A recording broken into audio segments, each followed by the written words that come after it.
முகமூடிய போட்டுக்கிட்டு பக்கத்துல வந்து உட்கார்ந்து என்ன பண்ண போறாரு அவரு?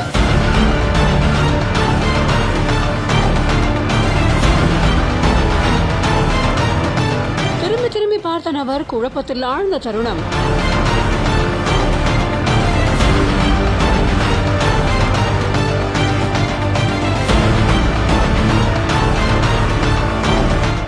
கொஞ்சமும் யோசிக்காமல் நண்பர் செய்த செயல். கல்லூரி நாட்களில நாங்க காலேஜ் போகையில வட்டி தொட்டி எல்லாம் வட்டி போட்டுடும் ஓட்டி கடை போதவில்லை சிட்டிக்குள்ள. இந்த வீடியோவை பிரேஷித் குஜார் அப்படிங்கிற இந்த இடையில இவங்க போஸ்ட் பண்ணிருக்காங்க. இங்க ஒரு நபர் யூஎஸ்ல இருந்து டிராவல் பண்ணி பூனே வந்திருக்காரு. 8000 கிலோமீட்டர்ஸ் தாண்டி வந்து ஒரு ஃப்ரெண்டுக்கு பயங்கரமான சர்ப்ரைஸ் கொடுக்கணும் அப்படிங்கிறதுக்காக ரொம்ப கேஷுவலா ஒரு மாஸ்க மட்டும் போட்டுக்கிட்டு அங்கிருந்து வந்து அந்த பார்க்ல உட்காராரு. என்ன இது வித்தியாசமான ஒரு ஆளா இருக்காரு, நம்மள எதுக்கு பாத்துக்கிட்டு இருக்காரு அப்படின்ற மாதிரி பாத்துக்கிட்டு இருக்கேன். சடனா முகமூடிய கழட்டின உடனே அப்படி ஒரு சந்தோஷம், அப்படி ஒரு ஹாப்பினஸ், ஓடி போய் தன் நண்பனை கட்டி பிடிச்சி அப்படியே சுத்தி அவ்வளவு அன்பையும் பாசத்தையும் பொழிஞ்ச இந்த வீடியோ பார்த்த பலரையுமே நிகழ்ச்சியில் அழுத்திருக்க.